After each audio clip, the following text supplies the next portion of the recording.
So now, I just want to correct something that God have put upon my heart concerning leaders and presidents and kings in the nation of Zimbabwe.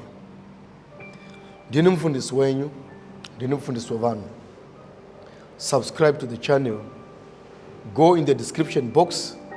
Subscribe to a backup channel that we have opened there, Alpha Times Future. If you are a returning subscriber, we say thank you so much for your commitments towards us. We know that what we do here is not that much special, but it is just the work of God. And I strongly believe that as you are joining, blessings are coming to you wherever you are, as you go on to share the video and to just drop your like there. Now, ndine mvunzo wandaisirwa nemo munhu wandakana mata ndikateka ndinzwe Mwari kuti vanoti kudii so that ndigone kuresponda according to the Spirit of God. Mubvunzo waiti iwo ma-leaders atinawo muZimbabwe kubva ku every political leader, MDC, MDC Alliance, tonouya ku Triple C, tonouya zvakare ku ZANU-PF, tonouya kuna president chaivo venyika. Are those leaders appointed by God? Vanhu ivavo vakamisikidzwa here naMwari? And kana vakamisikidzwa naMwari, ko sei Mwari akavamisikidza akaita kuti nyika igone kuva ine position yakaoma nekuda kwokumisikidza kwavakaita vanhu vanenge vasiriwo? Because kune vanhu vanogona kumisikidzwa kuma-political parties vari ma-leaders, koita vanogona kutomisikidzwa vari ma-presidents enyika, kwete eZimbabwe only, but vari vanhu vasirivo. Saka mubvunzo waiti, saka vanhu ivavava whether paenda kunovhotwa kana kuti padii, are those people appointed by God or they are appointed by people? This is the question. Saka ndichada kupindura mubvunzo uyu nechiprofita chandoda kupa. Right. Ndoda kuti vanhu vadzokere kumasure pana Sauro na David. Sauro was appointed by God. Because ukatarisa mushoko raMwari, ma-kings ose aigadzwa paumambo akanga asingavhoterwi nevanhu, aigadzikwa pachigaro naMwari. It was a clear, clean responsibility of God. Sauro anogadzwa naMwari pachigaro, but obva atadzira Mwari ari pachigaro. Mwari ndobva vati kumuprofita, uchasvika rini uchichema Sauro uchiziva kuti ndamuramba? Saka ndoda kuti muone chinhu chinoitika chekuti ma-leaders anogona kuappoindwa naMwari, but vaappoindwa naMwari vanogona kusara vopedza the term of their leadership or the term of their rulership outside the presence of God, vari against Mwari. And in most cases, if you are to read the Bible, uchaona kuti Mwari vakaappointa the king.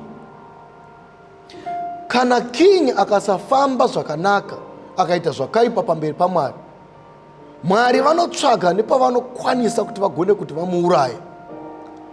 Vakaona kuti zvekumuuraya panguva iyoyo zvinganonoki, especially kana akaita zviri against Mwari, akabatana nema-citizens emunyika iyoyo, Mwari vanounza suffocation, vanounza matambudziko, vanoisa ma-sanctions pamusoro pevana vevanhu.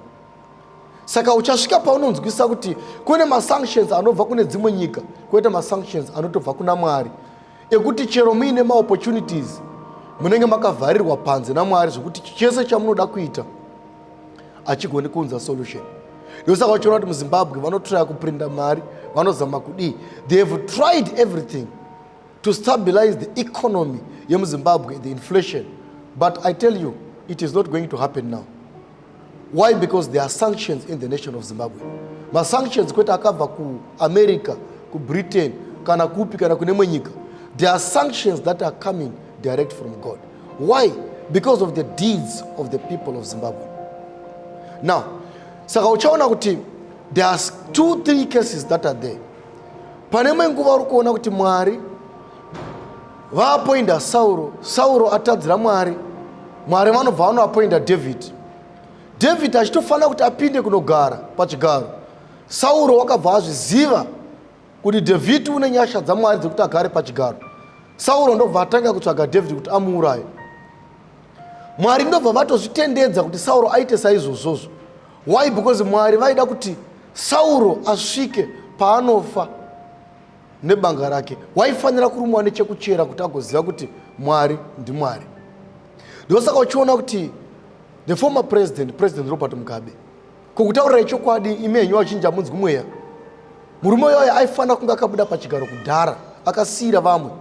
Kunotori nevamwe vakamutswa naMwari vakanga vakatoapoindwa, vakatozofa vasina kutonga. Why? Because Sauro wairamba kubuda muofisi. Saka chinoitika ndechekuti manje kana waramba kubuda muofisi, Mwari vanokusiya vokuregedzera tambo. Time inokwana yekuti chawachera iwe wega chinofanira kuti chikukuruma. Ndosaka uchiona kuti he built his own empire and he raised my giants in secret intelligence, in army, in everything. Being the chief commander yemasoja, nemapurisa, nechi, nemagadijeri, still vanhu vacho vaitungamirira vakamubvisa pachigaro. Handi kuzoona zvinoita manje. Ndobva arumwa nechekuchera. Even time yekufa payanga isati yakwana munhu ndobva atozofa. Handi wazoona manje. Saka ndiri kuti pane mascenarios aripo mairi. Mwari vanogona kutendedza kuti mutungamiriri aramba ari pachigaro. Even anga akapoindwa naMwari hazvina kushata. But zvaanozoita along the way akaita zvisiri izvo ari munzira, Mwari havawirirani naye. Presence dzaMwari dzinobviswa. Maefforts ake sainenge aina kuda kusunungura nyika ese anoenda in vain. Ndosaka uchiona kuti after David wabva, Sauro haana kana hondo imwe chete yaakawina. Handozona, after David wabva, Sauro haana kana hondo imwe chete yaakawina. Handi kuzoona manje. But akanga akapoindwa naMwari. But akatozodza Mwari arumwa nechekuchera. Saka makings anoapendwa naMwari. Okay, Mwari vanozvitendedza izvozvozvo. There are two scenarios. I'll go to that scenario. But kana king wacho manje akaita walk against the sight of God, Mwari vanogona kumubvisa immediately. Mwari vanogona kumusiya akadaro vomutendedza. Why? Because vanenge vane izvo zvanenge vachiavoida. For example, in African countries, all of you know very well, kuti chero Mwari vakaapoinda mumwe munhu kuti ange ari mutungamiriri wenyika, whether avoterwa nevanhu handiti atonzi awina ma-elections, ma-African leaders mazhinji haagone kumutendedza kuti atonge agare pachigaro. Havagone kumutendedza. Handazona manje vanomhanyisa votsvaka kuda kumubata, votsvakira mhosva, vodzamara vaenda kumakoti, then they will be appointed by the court. They use the law, they manipulate the law, they manipulate everything. Vodzamara vatonga. Handikuzona manje, which is a scenario that is different. Those vaitwa naSauro, but at the end of the day vanorumwa nechekuchera. Handizona manje. Then pane scenario yekuti zvakare vanhu vanogona kunovhota.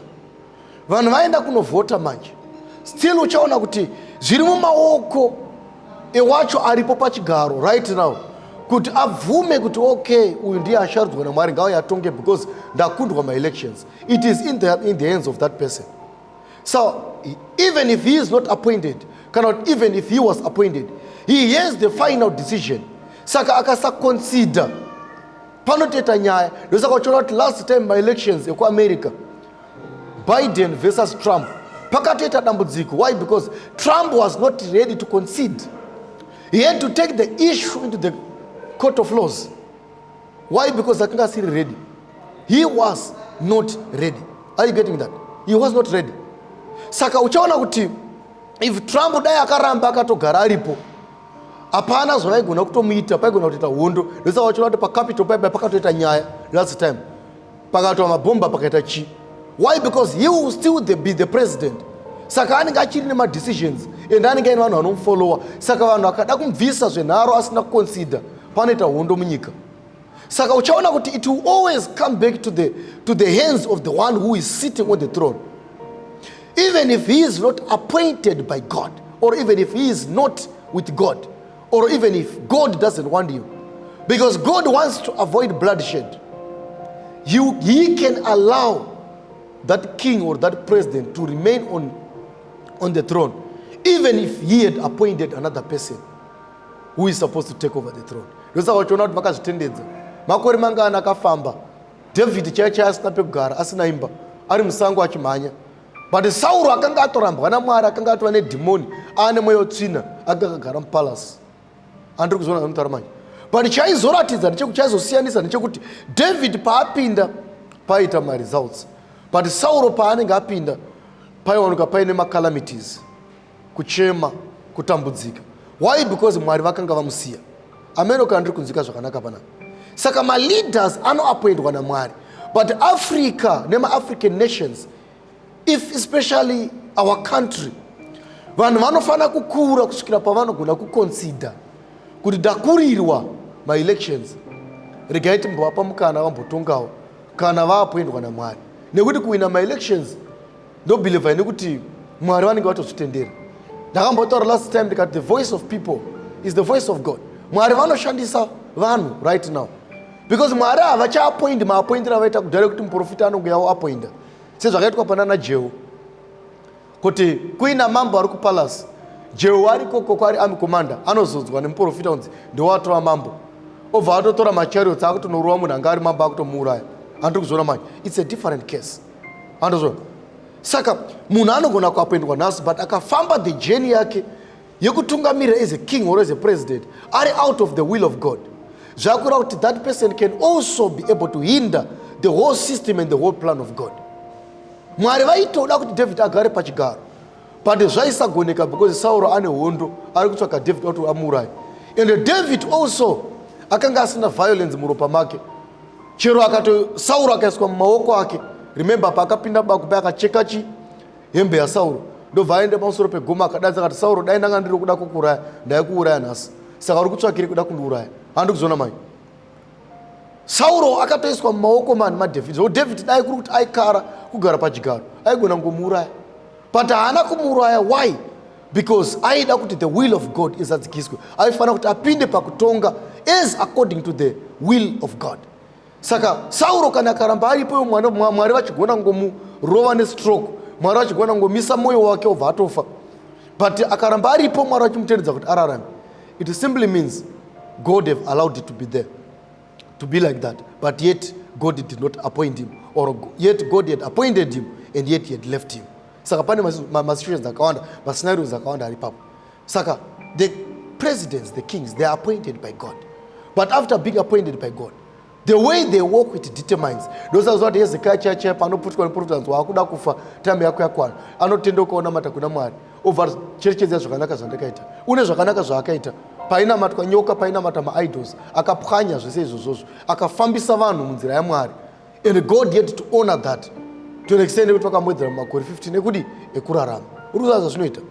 Saka zvinzwisisei vana veZimbabwe kuti situation right now iri muZimbabwe, Mwari vakazvitendedza kuti zvinge zvakadaro, but hazvirevi kuti vanenge vachitonga vari kuleader mapolitical leaders dzimwe nguva hazvirevi kuti vakaappointwa naMwari, hazvirevi kuti vakaappointwa naMwari. Vanogona kunge vakanga vakaappointwa but vakafamba zvisirizvo, Mwari akatovabvisa, Mwari akareza vamwe, areza vamwe, but nekuda kuti they were power hungry, havambofa vakaconsider, havambofa vakaaccepta kuti kune mumwe aappointwa naMwari.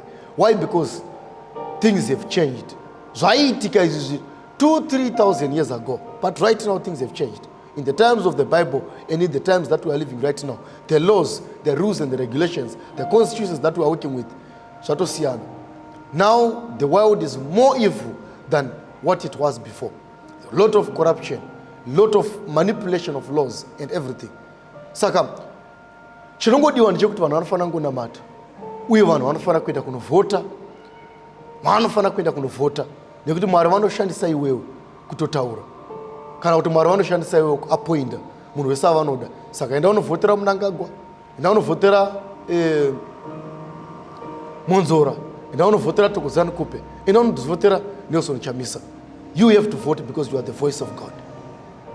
Maita basa napedza. I think ndakupindura. If you still have another question, always come back to me and I will explain it to you. And I am not saying Triple C is bad. I'm not saying MDCT is bad or MDC Alliance is bad, or I'm not saying ZANU-PF is bad. I'm saying leaders that are appointed by God. But sometimes vakabuda mzira dzamwari vanogona kuramba vakatogara pachigaro, kwete nekuti vachiri vakaappointwa vanenge vatogumurwa naMwari kudhara, but nekuda kuti vanenge vaine simba ravanenge vainaro rekuseenzesa, uye Mwari anenge asingadi kuvauraya patime iyo, vanogona kushandisa simba iroro for their own benefit. Ndapedza. Ndini mufundisi wenyu, ndini mufundisi wevanhu. Don't forget to subscribe and to share the video. Shalom.